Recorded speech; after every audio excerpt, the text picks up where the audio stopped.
La mañana del martes en Washington, D.C. comenzó como cualquier otra en la capital estadounidense, con el habitual bullicio de decisiones políticas que impactan al mundo entero.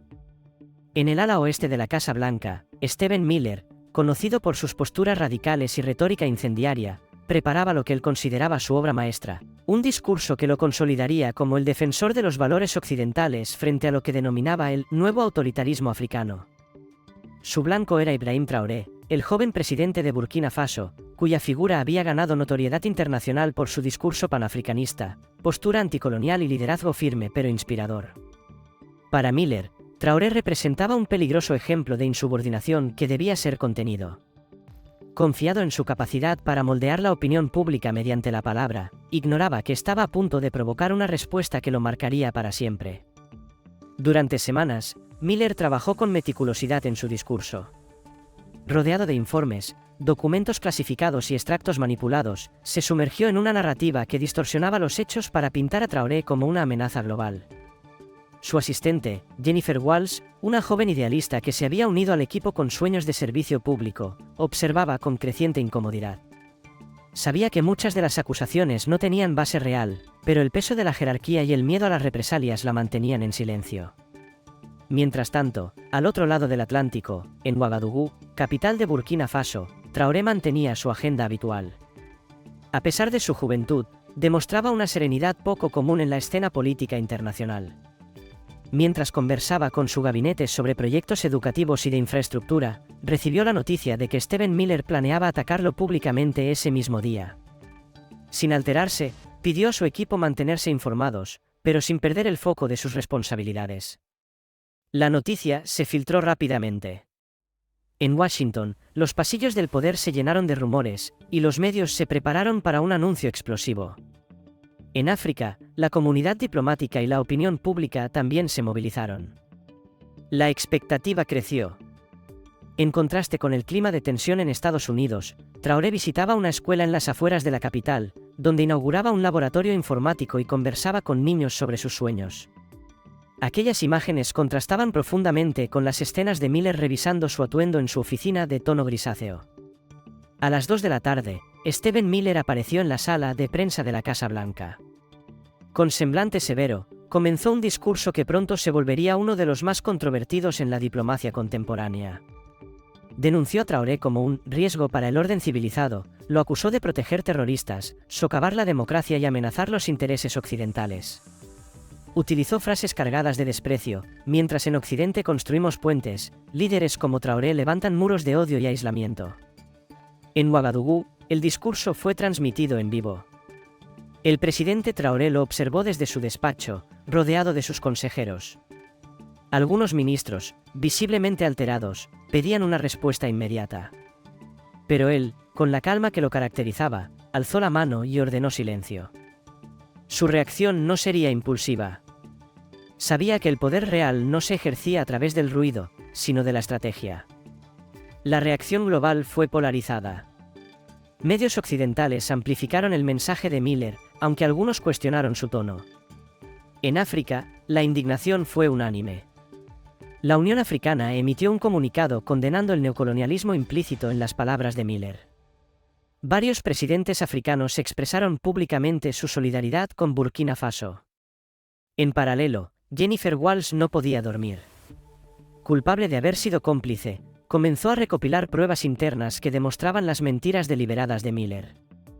En un acto de valentía, contactó anónimamente a un periodista confiable y le entregó un dossier detallado. Ese gesto sería el inicio de un cambio de narrativa. Durante los 3 días siguientes, mientras la prensa global debatía sin cesar, Traoré y su equipo preparaban cuidadosamente su respuesta. Aprovechando que la cumbre de la Unión Africana en Addis Abeba ya estaba programada, decidió que ese sería el escenario. No sería una simple defensa. Sería una declaración de principios. La mañana de la cumbre, la atmósfera en la sala era solemne. Todos los líderes sabían que presenciarían un momento histórico. Traoré subió al podio con porte firme. Sin mencionar a Miller, comenzó: no estoy aquí para responder a las palabras de un hombre, sino para hablar contra una mentalidad que durante siglos ha buscado definirnos desde fuera. Su discurso fue una cátedra de dignidad. Denunció la hipocresía de quienes hablan de democracia mientras financian guerras, de quienes condenan la pobreza africana mientras se enriquecen de sus recursos. Luego, sin transiciones abruptas, comenzó a pintar un retrato de África desde dentro, jóvenes ingenieros resolviendo problemas con tecnología local, agricultores que combinaban tradición e innovación, maestras que, con escasos recursos, formaban mentes brillantes. Esta es el África que no quieren ver, porque amenaza su relato de dependencia. Pero no buscamos su aprobación. Nos sostenemos sobre nuestros propios pies y decidimos nuestro propio destino. El punto culminante llegó cuando abordó la acusación de autoritarismo: me llaman dictador por no inclinarme ante potencias extranjeras. Pero, ¿qué es más democrático que un líder que ha vivido las mismas penurias que su pueblo, que ha servido en sus filas y que entiende el hambre, la guerra y la esperanza? Lo verdaderamente autoritario es imponer desde fuera cómo debemos gobernarnos. Y concluyó con voz firme: no nos arrodillamos ante imperios. No más. Nunca más. El silencio que siguió fue más elocuente que 1000 aplausos. Algunos tenían lágrimas en los ojos. La transmisión en vivo fue vista por millones. En redes sociales, la frase «no nos arrodillamos ante imperios» se volvió tendencia global. En Washington, Miller observó desde su oficina. Su rostro, rojo de furia, reflejaba incredulidad. Había esperado una respuesta airada que pudiera desmenuzar y ridiculizar. En su lugar, había recibido una lección de diplomacia y liderazgo que lo dejaba moralmente expuesto. Jennifer Walls, al ver la reacción global, sintió un alivio profundo.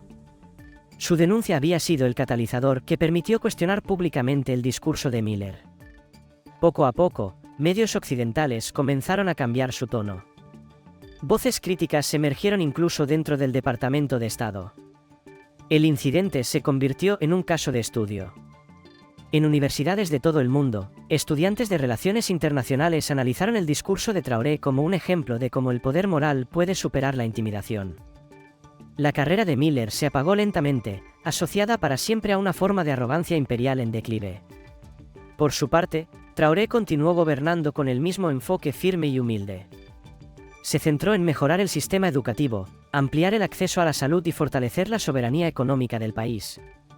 Cuando periodistas le preguntaban sobre aquel episodio, solía responder: fue solo un momento. Pero lo que importa no son los momentos, sino los movimientos. El legado de ese enfrentamiento no fue solo el prestigio ganado por un líder africano, sino una lección global: en un mundo interconectado, donde las narrativas se propagan más rápido que las balas, la dignidad y los principios pesan más que la intimidación. Fue un punto de inflexión. Y el mundo no lo olvidó.